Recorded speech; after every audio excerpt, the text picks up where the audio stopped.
Greetings, greetings, greetings for those of you who are attending early.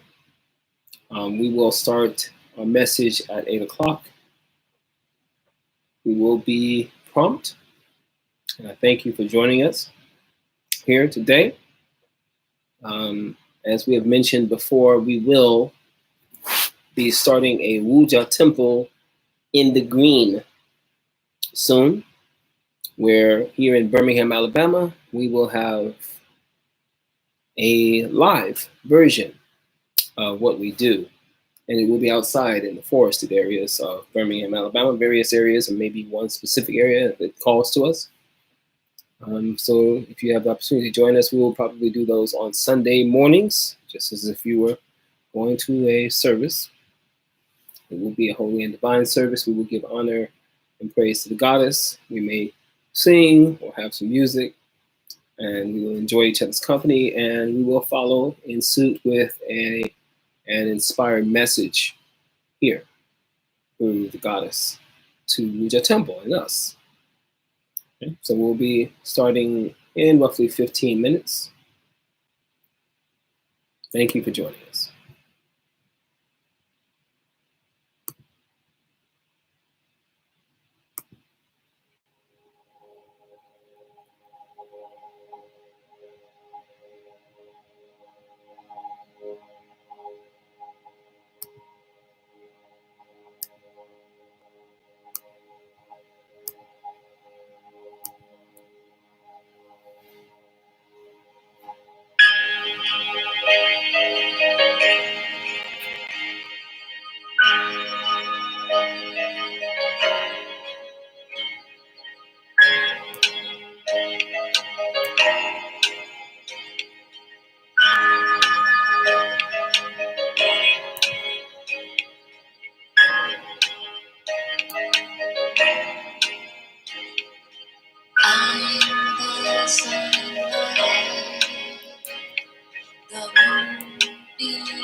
Toi qui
I am the one, yes, I created the whole universe, greater than anything in heaven and in all the earth.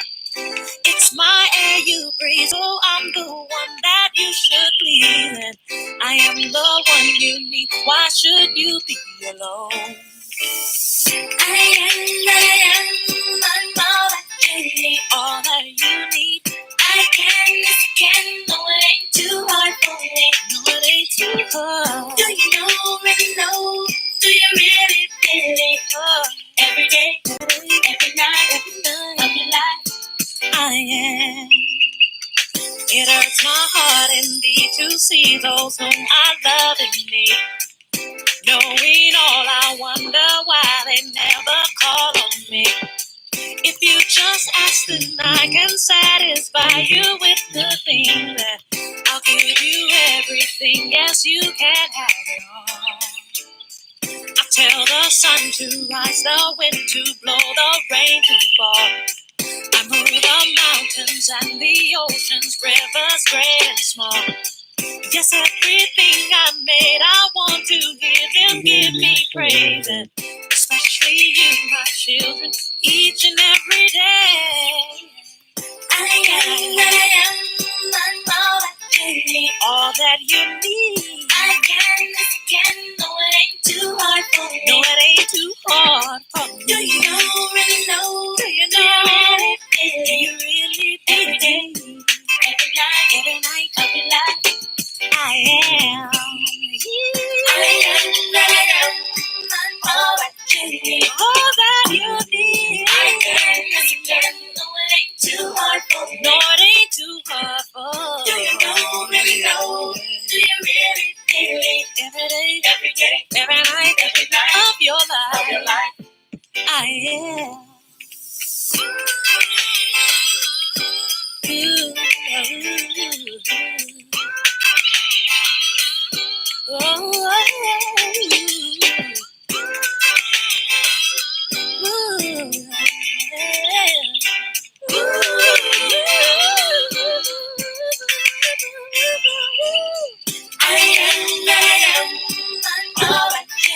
All that you need. I can, no it ain't too hard for me. No, it ain't too hard. Do you really know? Do you really? Every day, yeah. Every night of your life. I am. All that you need. I can, no it ain't too hard for me. No, it ain't too hard. Do you really know? Oh, yeah. Every day, every night of your life. I am.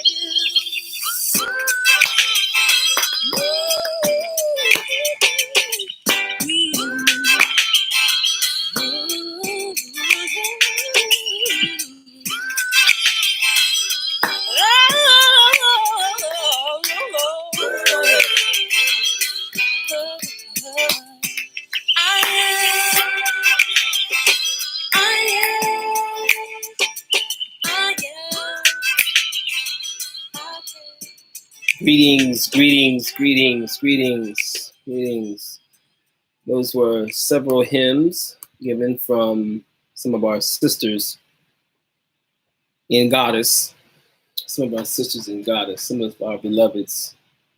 And we are giving praise to she who is eternal, she who is without beginning, she who is without ending, she who gives birth to this universe and the universes yet to come and the universes that have long gone. She who is eternal. We give praise to the great goddess, the great black goddess, our mother, from whom we have come forth and to whom we shall return and come forth again and return and come forth again and return. See, she is boundless and endless. We give her praise and glory in her 10,000 by 10,000 names. We give honor and glory to our ancestresses, they who have walked the earth, the land on which we stand, they who have bathed in the waters, they who have made the fires so that we may be warm and that we may eat, and they who took us out into the coolness of wind and air, or protected us from said wind and air. She who used the herb to heal, these ancestors who used the herb sometimes to kill. Depends on the situation now, doesn't it? We give praises to those ancestresses whose blood literally runs through the earth, and we give honor to the ancestresses whose blood runs through the earth of this state, Alabama. Those black ancestors, those black women who were farmers and healers, builders, fighters, warriors, mystics, prophetesses, visionaries. We give honor to our elder mothers. Thank you, my beloved, for all that you have done, all that you continue to do to give us wisdom so that we can move forward, even in all of our bodacious foolishness.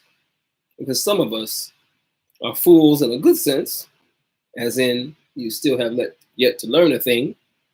And some of us are just some damn fools. And we thank you, mothers, for watching us and trying to guide us along the way and trying to move us along the way when necessary, even though we may put our fingers in our ears and pretend like we don't hear you. We thank you, mothers.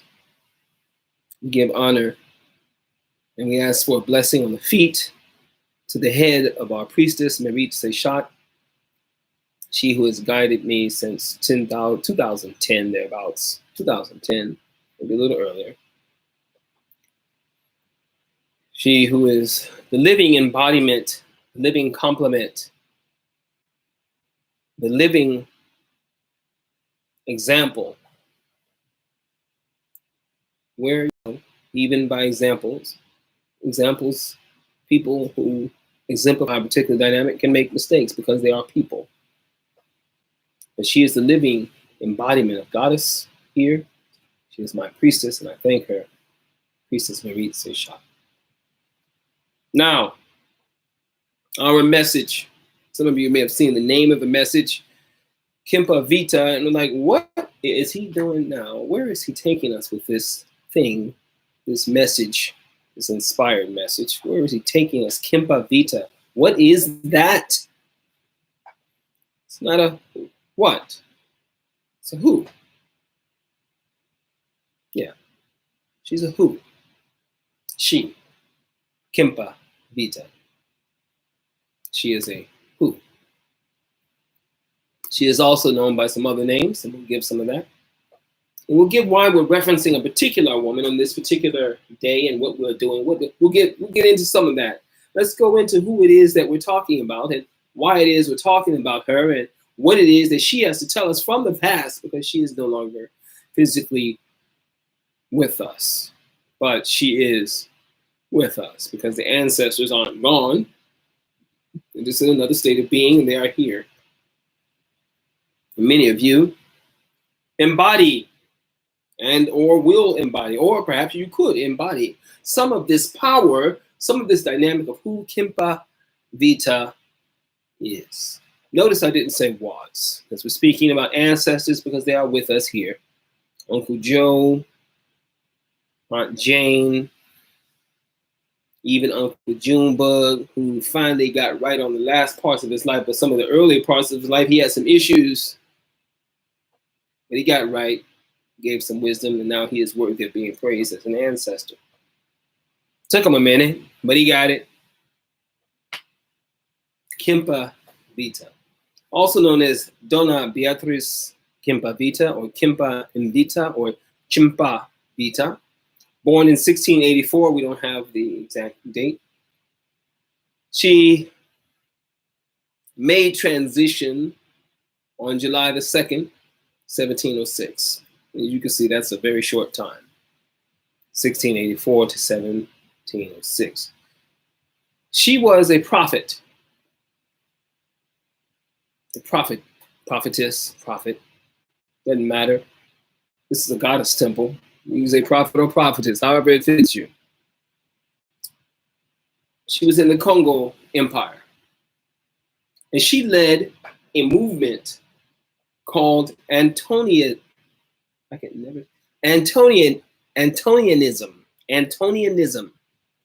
This was an interesting movement. It's a Christian movement, right? It was an interesting movement because she basically taught that Yeshua, commonly misnomered Jesus, and other Christian figures, particularly like the disciples, were actually from the Congo Empire in Africa. I'll let you sit with that for about 5 seconds. 4, 3, 2. Yes, she said that Yeshua and the disciples were from the Congo. Now, interesting thing about narrative and storytelling transforms over time. And if you understand African storytelling, you can say that Mama Johnson did XYZ back in 1947, and some things will be added to it. Next thing you know, Mama Johnson becomes this mythic, portioned thing. You can take any story, put it in a book, and hand it to people as if it were the gospel truth, and I intended to say the gospel truth. You can hand them a book and say that a prophet was on a mountain. He was illiterate, but he got page by page, one after the other. And you can give that narrative and call it a religion. You can give the prior narrative and you can say, well, there's this guy, he walked on water and turned stone to bread, and you can call it religion.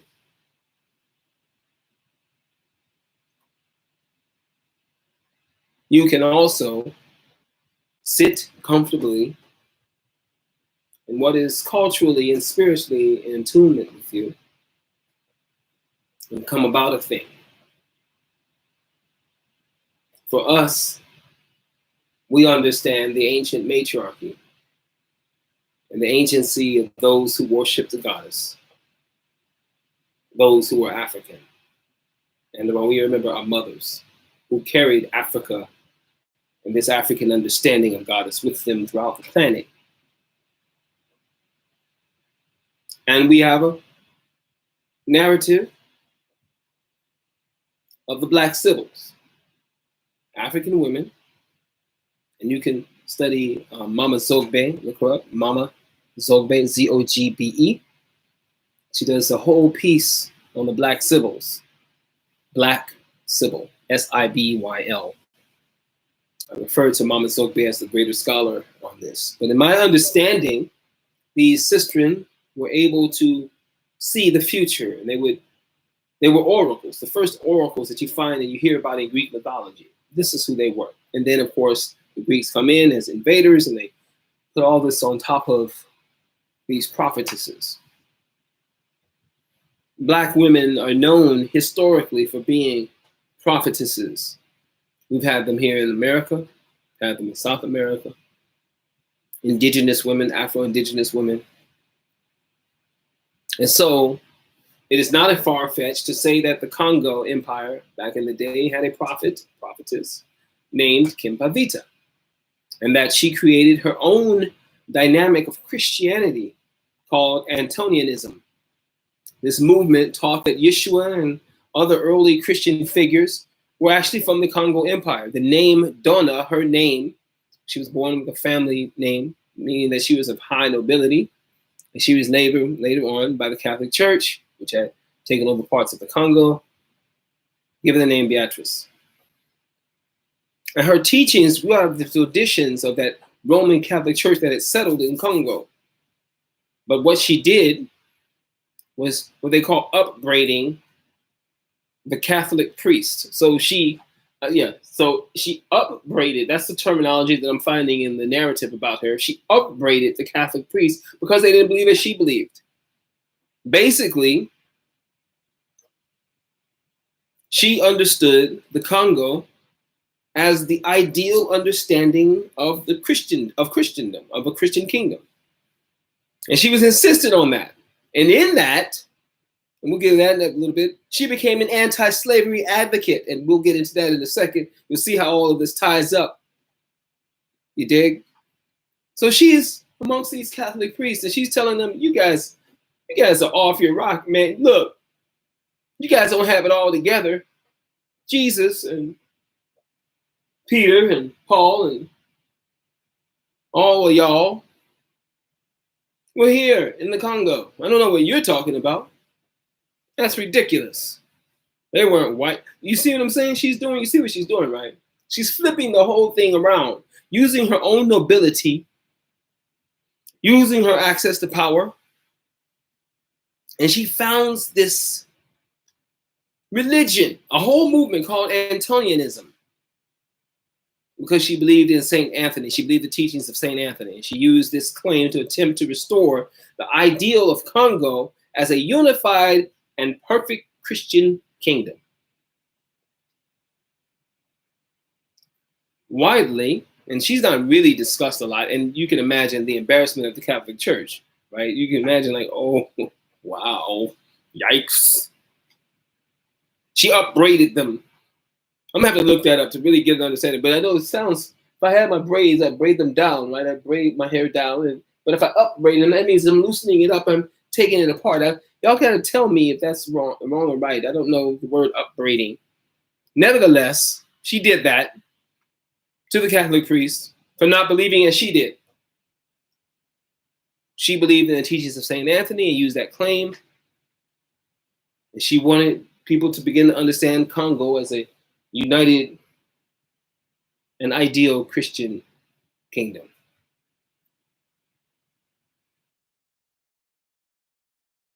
Later became known as part of the anti-slavery movement. Now, we're not going to get quite into that just yet. I want you to stay in this idea that she created this religion called Antonianism based on Catholicism, based on African understandings of consciousness. But as a child, she had gifts. And many of you who were raised in the Christian tradition, or perhaps not, or perhaps you were raised in some dynamic of hoodoo or voodoo, or candomblé or santeria, or some other understanding of African spirituality that may have bled through your family, even though they may not call it African. And they'll say something like, you know, that Jaleisha, she got gifts. Yeah, she got gifts, don't she? Yeah, she can see. You know, she can see the spirits, right?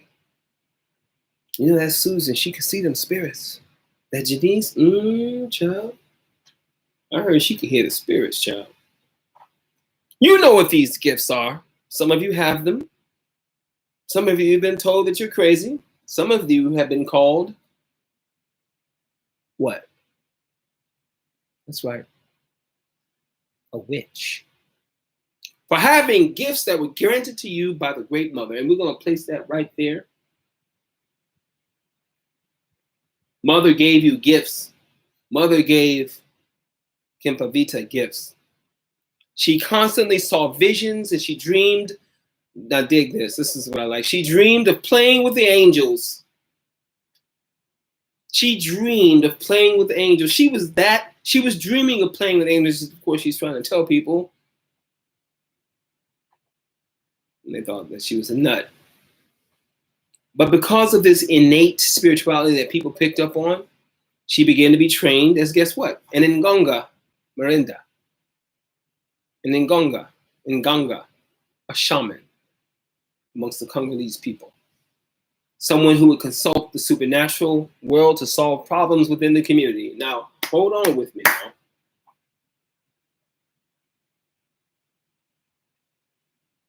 So we find out that later she formed her own religion. But in her early years,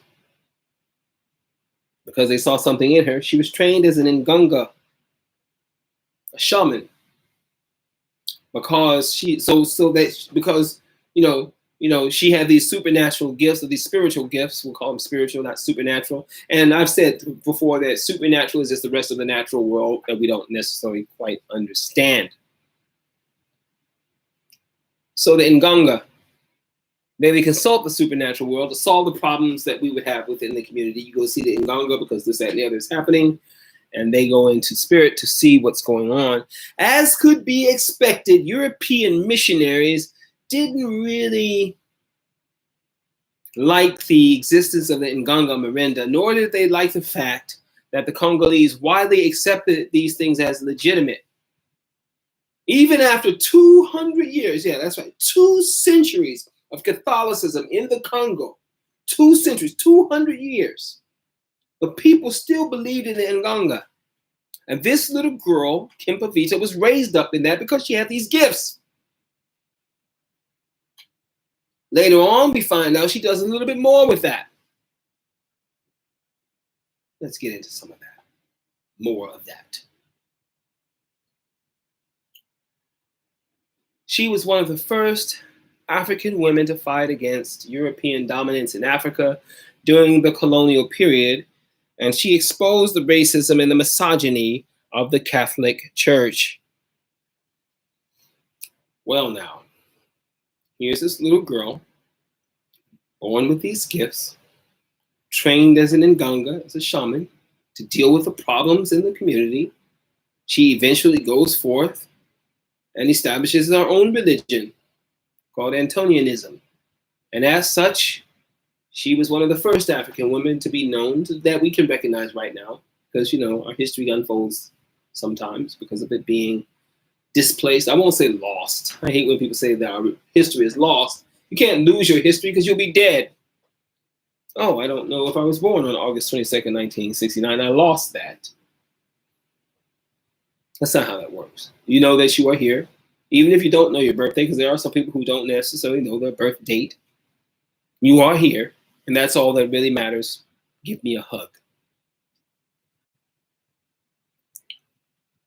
So Donna Beatriz Kimpa Vita, or Kimpa Invita, or Chimpa Vita, this prophetess, was one of the first African women to begin to fight against European dominance in Africa during that colonial period. And how did she do it? She exposed the racism and the misogyny in the Catholic Church. She went right after the source of much of the issue that Africa was having. You see, what we have to understand about African, the oppression of Africans on Africa or throughout the diaspora, one of the things we have to understand is that we resisted in a number of different ways. People, I remember a little boy once asked when I was working in a school, and his white teacher, so a little black boy, came to me and said that the little boy could not figure out for the life of him why black folks did not fight back. Why did we just accept slavery? As a little boy, I think it was like 4th grade, and he understood some things. And I guess it was the way that the white teacher was telling him, and he was like, that's got to be the dumbest thing. You mean to tell me they just accepted the ass whooping? No, my love, we did not. And so she brought him to me, knowing that I'm a historian of Africana history and spirituality. And I said, no, that's not true. There were I'm looking down at him, 250 revolts, rebellions in different forms and functions between South America and North America. No, just from the moment we got off of the ship, the moment before we got off the ship, on the ship, there were mutinies. We killed people and threw them overboard and took the ship backwards. I mean, we fought every step of the way. We fought in West Africa. On the way out, there was never this acceptance of the enslavement. That's absurd. We even made plans, as I'm understanding, to send people intentionally into slavery to cause revolution here in the Western Hemisphere. Yes. And I want to say it was Queen Nzinga that did that. That's the story. That's a narrative. That's a story.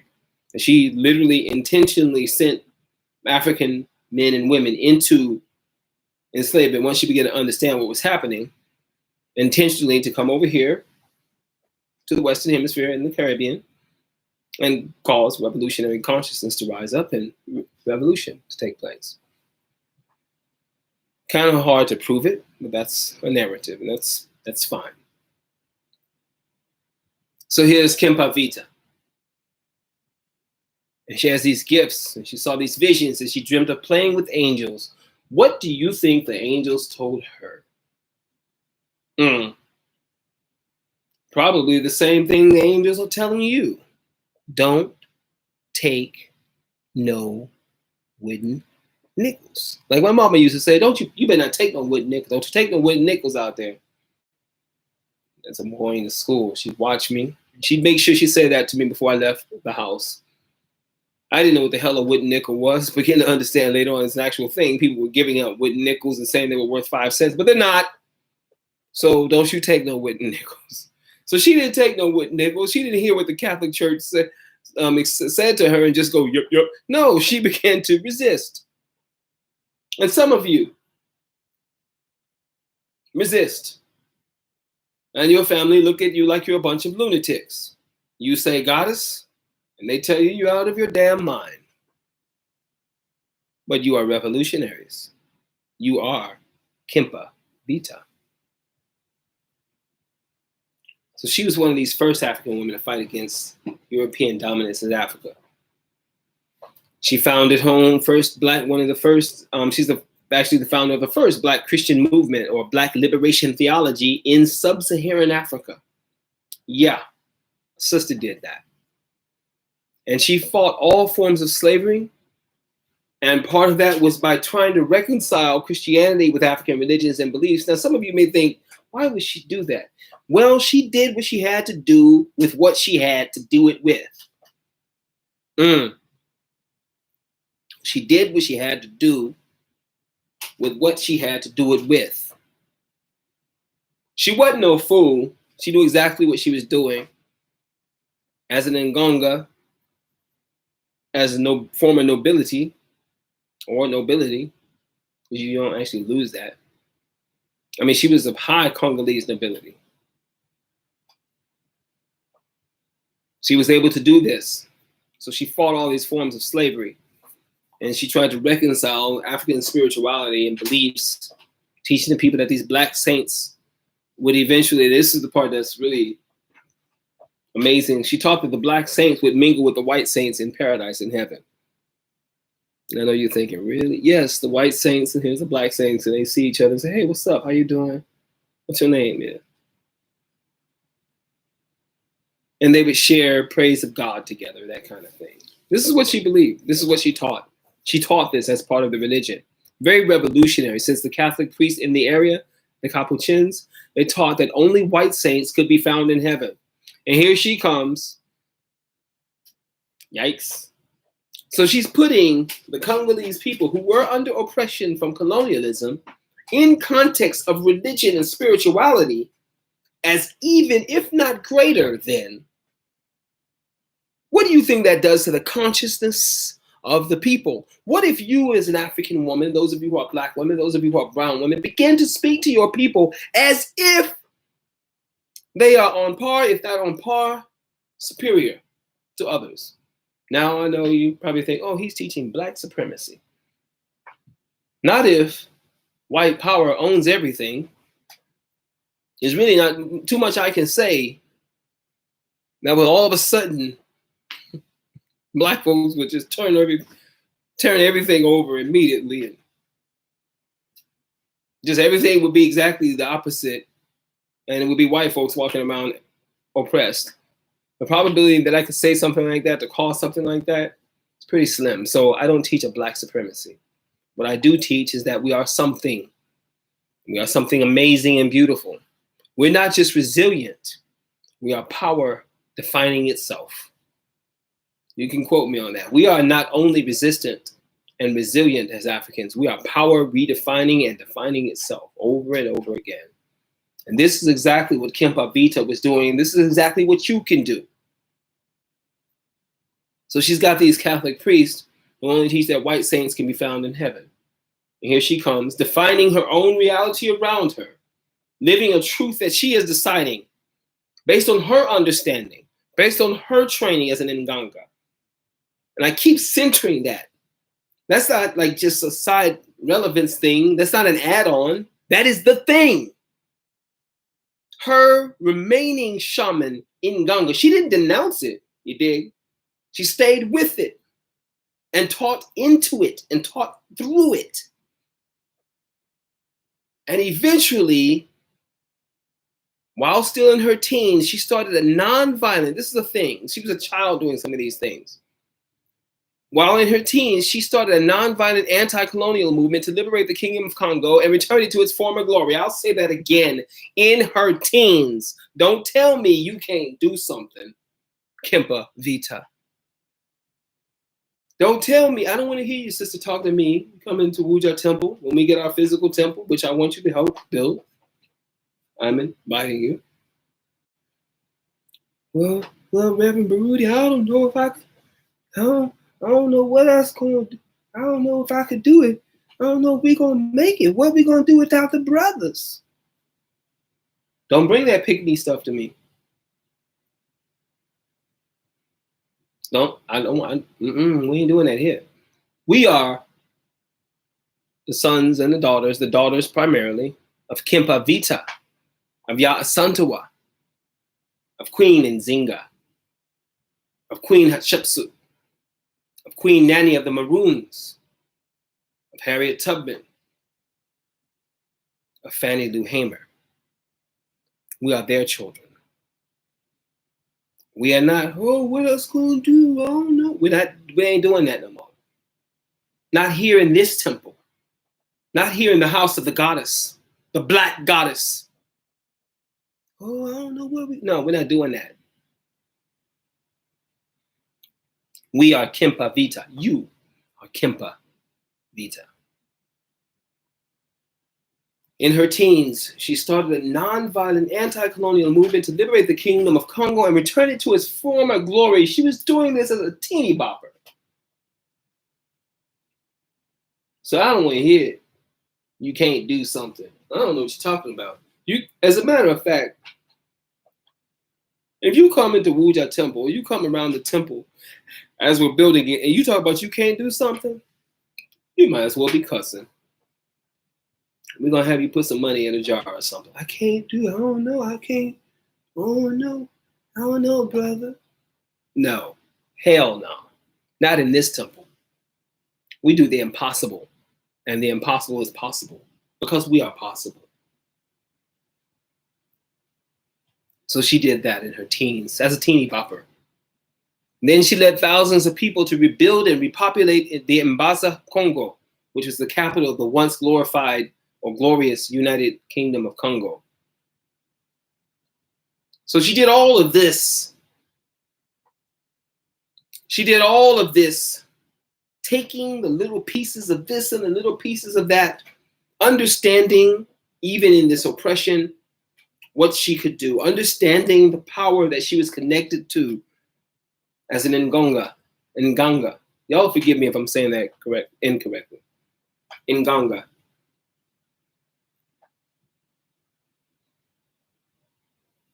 She took what she had, these bits of her natural spiritual self, who she is, who she was, and who she wanted to be.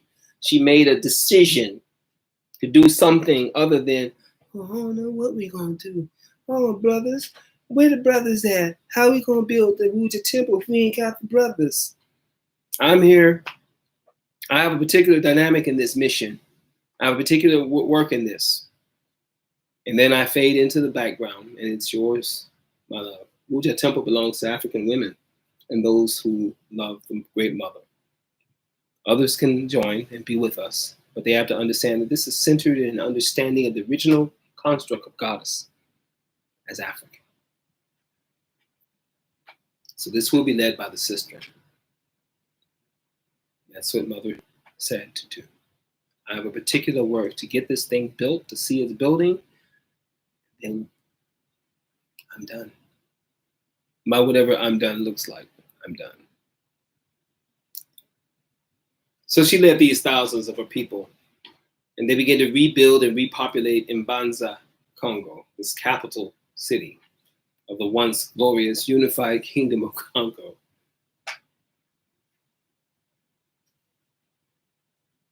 So we are called to do a great and mighty thing. We are called to reestablish a matriarchy.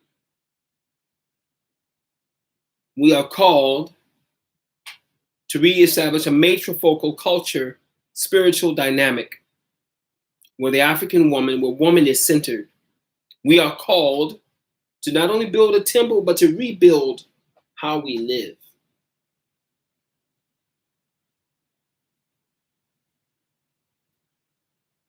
And to define that for ourselves inside of the construct of mother and who she is and who we are in relationship to her and her 10,000 by 10,000 names. We are called to do this right now, in seemingly improbable circumstances, hellish, nightmarish sometimes circumstances. We are called to do this great and mighty work. And here is this black saint. And there are various paintings of her. You can look her up. Check out her name, Kempa Visa. It's believed she was connected to a former king who died at this battle. And following his death, she would take on this incredible work. She's combining African spirituality with what was being brought to her of Catholicism, Christianity. Kingdom of Congo at this time, her work was the wealthiest and the most powerful state in the Atlantic region of Central Africa. This is during the 15th and the 16th century. Began to dissolve under some internal and external pressures, and the Portuguese military coming from Angola caused all kinds of issues. So here she is, beginning to be being recognized as a prophetess. What I'm understanding that at the age of 20, she had a near-death experience, and she appeared to die of a fever. But when she awakened, she was supposed to have been spoken to by the patron saint of Portugal, Saint Anthony of Padua, and a patron saint of the Congo as well. And so she saw them, and of course she had the dreams about the angels. Some of her teachings. Let me get to some of her teachings. I'm gonna get into this. This is it's really interesting. And some of her teachings were that Congo was the Holy Land that was being described in the Bible. So she rejected the whole missionary domination of Christianity. She rejected the whole thing. And she said Congo was the Holy Land that was being described in the Bible. She also taught that I mentioned the capital in Mbanza, Congo, that was the real site of Bethlehem. So she's flipping this whole thing around. It's not syncretism. She's flipping everything upside down and centering Africa and African spirituality. Mind you, she was trained as an Nganga. She said that Jesus was born in that town, Bethlehem, or what was called Mbanza, Congo, and baptized not at Nazareth, but in the northern province of Nsundi, another area of the Congo. And that Yeshua, or Jesus the Christ, and the other saints, that they were Black Africans, that they were Africans. This is what she taught. This was her message. Mary had been a slave of a Congo marquis. Heaven was also for Africa. And the European church, I'm gonna go ahead. Hold on. She said that the European church was not relevant to the Congolese. Put that in your hat. She claimed that all these things had been told to her by God, and that she herself died every Friday and went to spend the weekend in heaven, where she met God personally and discussed such topics as Congo politics. So she said she died every Friday and went to visit God. You see, maybe she did. There is nothing that says that she couldn't have done this. You can't unprove it. You can't prove it. You can't unprove it. As far as I'm concerned, this is what she did. I don't give a damn. This is what I believe. I believe in her. I believe in who she was, who she is, who Kempa Vita is. This is what I believe. This is one of my saints. I'm learning and have learned of her.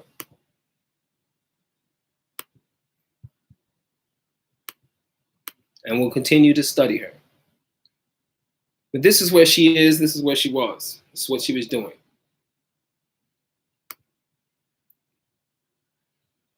She led these thousands of people in this revolutionary consciousness. Now, why am I telling you all of this? Why am I giving you all of this? Because as I've stated a couple of times, you are Kempa Vita. At this time, in this place, in this oppression that we are dealing with, where our children are starving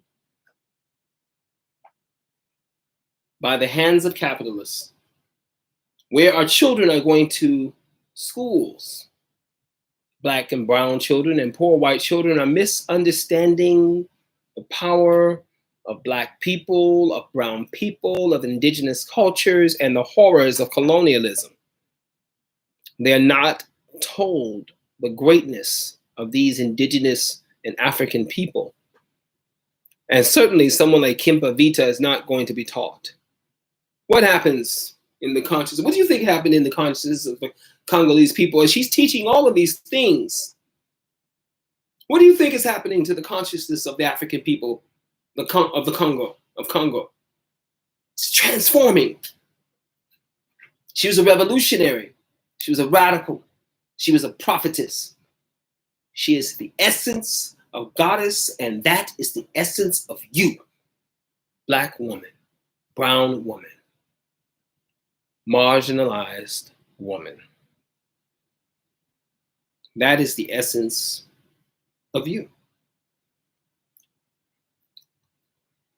She took what she had, took what she understood, she took what was herself, bits of her natural and spiritual self, using bits of what is being given, and rejected a whole hell of a lot, but taking into consideration that she pretty much rejected Catholicism as not good for the Congo, and changed all of everything.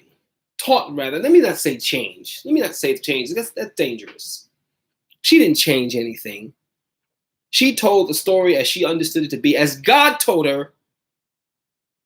And here it's not defining, and some of the research is not defining that God was male or female. So for me, I'm going to say in my narrative, in our teaching, in our work here, that the goddess told her that. This, that, and the other. And the other was really the problem. She poo-pooed the church. Shoo, let alone. By the way, Yeshua was Black, and so were the prophets. And they were here in Congo.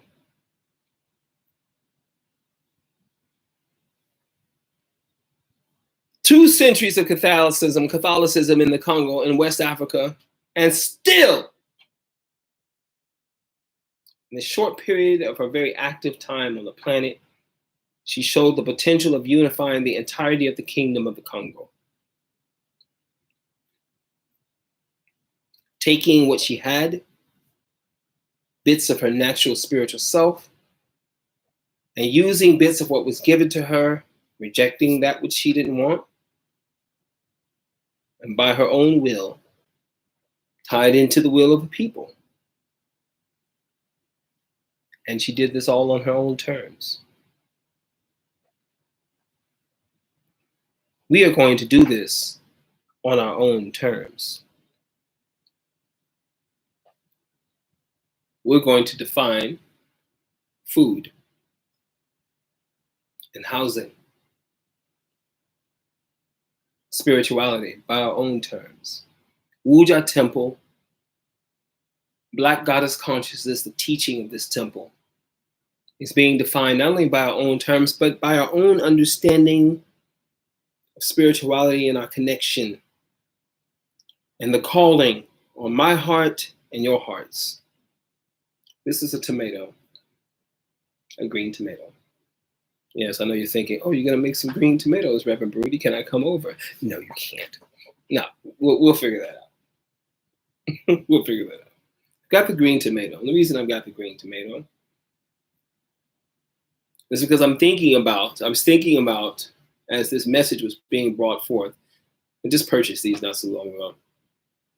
Well, actually, about a day ago. I got to put them in the window. I want some of them to turn red. Some of them I will slice them and fry them. Some seasoning, some cornmeal, and all some good stuff like that, and eat them as fried green tomatoes. This tomato, the tomato, have you ever seen the inside of this? I hope you eat tomatoes. If you don't, imagine something else with tiny, tiny seeds in it, okay?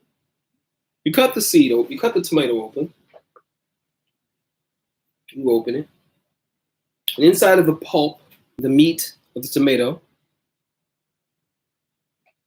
along the edges of the inside, around the core, keep that in mind, around the core, you will find the seed next to the core. The seed do what? Yes, good guess. Yes, they bring forth more tomatoes. Now, getting to a tomato seed is a little difficult. There's a lot of pulp around it, a little slippery, it's a little difficult. Use a strainer, it can help. But this tomato dropped to the earth, decomposed, breaking down as natural. At the center of it is the possibility of rebirth and regeneration. If I don't eat it first. But at the center is regeneration and rebirth. It's at the center. The fruit replicating itself, the seed bringing forth regeneration, bringing forth rebirth, bringing forth transformation. At the root of you is Kimpa Vita, the ability to transform at your will, and as you understand the goddess to bring it on you, to transform the world around you, to bring forth new seed, to bring forth a new earth and a new heaven. This is not about me. I am to do a particular work with Udja Temple. It is always and will always be about you. You are the focal component, using the words of my priestess, Meri-T. You are the focal component, Black woman. You are the beginning of everything and the ending of those things that need not be here. Some of you have exhibited spiritual wherewithal, spiritual power. Some of you have been blessed to experience bits of power in other ways. Some of you, by your will, are able to exhibit that power and transform things around you. Some of you have what I refer to as wishcraft. And I know there's actually a thing, but I use that terminology because there are people that I know that have the ability to do wishcraft. Wish, W-I-S-H, W-I-S-H, craft. And they can just basically call something into existence and it comes to be.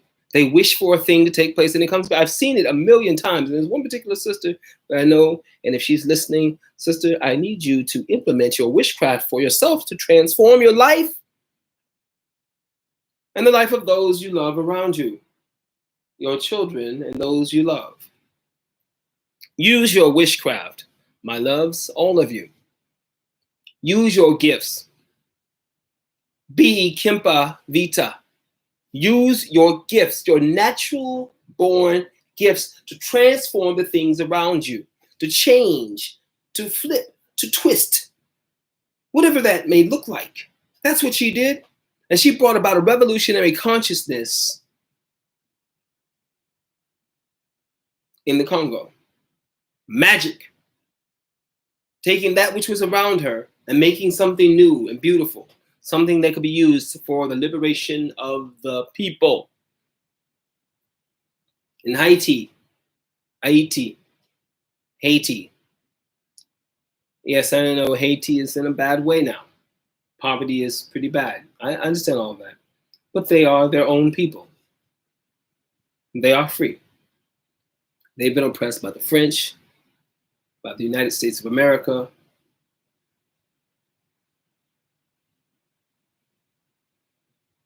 But they own themselves. As we go forth to try to build, or not, excuse me, to build this temple, to expand this work, keep in mind that the very seed of everything you need has and will always be inside of you. That everything you need is already with you. You just have to reach down and get it. You already have the gifts, the visions, the ability. And some of you may dream of playing with angels. Some of you may dream of talking to fairies. It doesn't matter. Whatever you call that, whatever that looks like, your innate spirituality, and whatever training you may get, you could come through us and get that. Bring that out of you. Manifest the goddess self that is there. Be in allegiance with her, she who is eternal, and create our own new reality. This Kempa Vita started an entire non-violent anti-colonial movement to liberate the Congo in her teens. So I don't want to hear anything about you can't do something, my love. Black, brown, red, yellow, white, peach, whatever, caramel, honey, whatever you call yourself, sister. That's, don't tell. I don't want to hear you can't do something. Don't come to Udja Temple talking like that. Tap you on your head with a sunflower and tell you run along and come back later. I am here as an example of the impossible and the improbable. That's why I'm here. There was a long road from where we were preaching before in Charlotte, North Carolina. When I say a long road, I mean a long physical route. Going from Charlotte, North Carolina to here is 9 hours, I think, 9-10 hours, I forget the timing. But it was a long road because it wasn't just 9 hours, it was a few days. It was some days. And it was trouble. It was hell.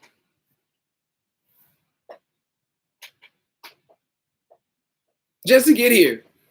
And then my first few years here in Birmingham, Alabama were a nightmare a little bit.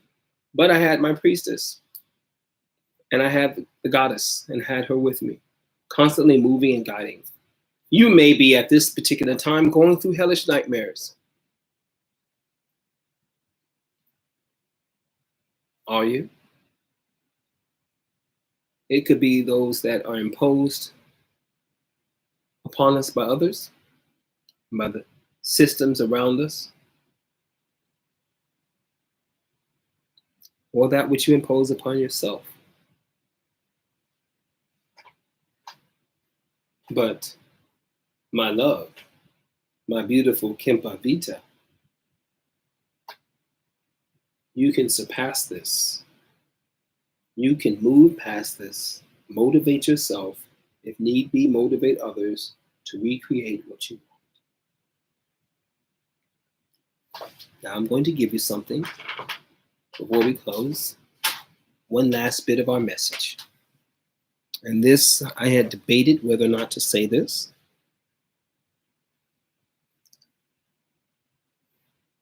If you remember the birth date of Kempa Vita, from 1684 to only 1706. It's a very short life. She was burned at the stake as a witch for heresy at a place called Evululu. I contemplated whether or not to say that to you, whether or not to give you that as the message, but that's the whole of the message. I would be holding information. I was trying to keep it in a positive vibration, but Mother and my priestess said, no, you've got to say the truth. She was burned at the stake as a witch for heresy.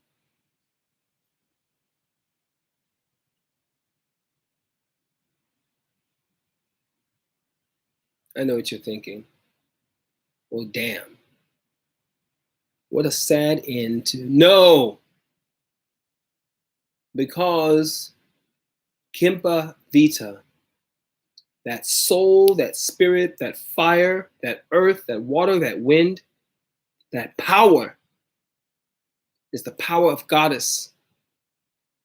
And she is the great regenerator, the great creatrix, recreatrix. Kimpa Vita is here right now, and I'm looking at her.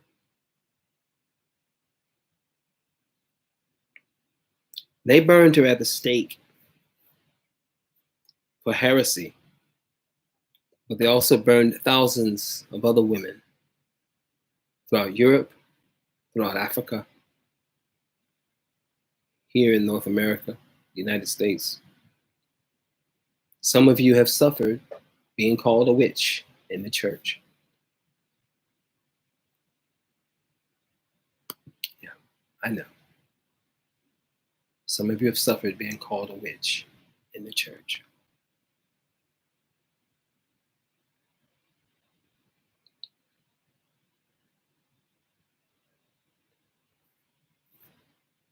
But you are unstoppable. You are without cease.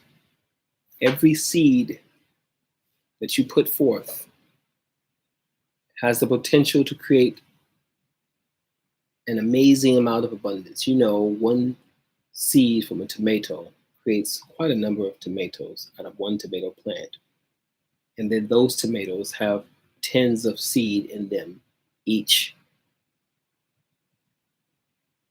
And those tens of seeds can cause other plants to exist. We are here because Kimpa Vita was here. We are here because Queen Nanny of the Maroons was here. We are here because Harriet Tubman was here. We are here because our foremothers were here. And they pushed back. And they gave us something. They told us we were life and death. We are endless and boundless. We are indeed the very essence of everything that Goddess is because we are her pretty babies. We are Kimpa Vita. This Udja Temple, this place, this powerhouse that is to be built in a place that oppresses women on a constant basis. Alabama? And this is where Mother wants her temple built. A temple to the Black Goddess, where we can worship at the feet of Mary, Kali, Sekhmet, Ya Asantawa, if we want to deify her. Harriet Tubman, if we want to deify her. Whatever goddesses we define as Black Goddess, as the Great Mother, as she who gave birth to all of us, black, brown, red, yellow, white. It doesn't matter, as I said last message, your mama black. Kimpa Vita. You are being called at this particular moment to be in this particular space with us. You are what you are. Kimpa Vita. Ashe, Ashe, Ashe.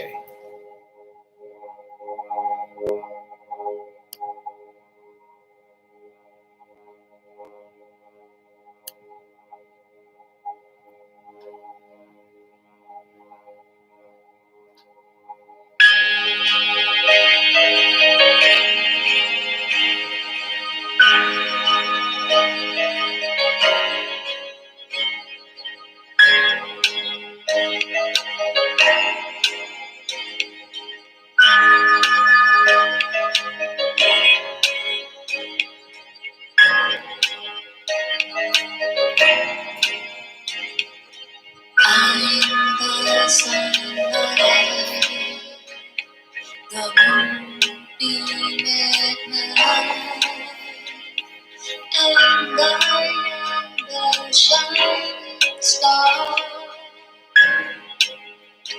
the roaring wind, and I am she who lives again.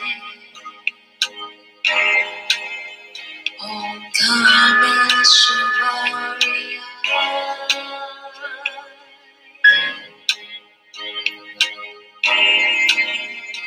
Oh, come and Shivaria.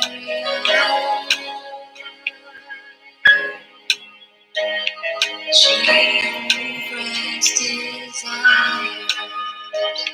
Namaha.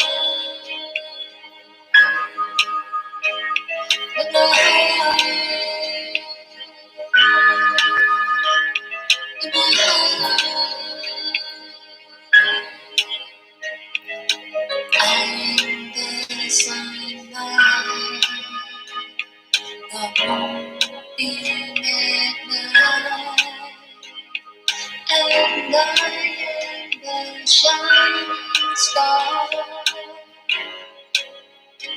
the roaring wind, and I am she who lives again. I'm the sunlight, the moonbeam at night, and I am the shining star, the roaring wind, and I am she who lives again. Oh, come and Shivaria.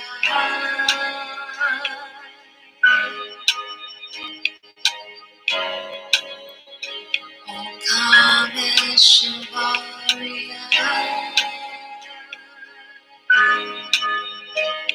She who grants desire. Namaha. Namaha.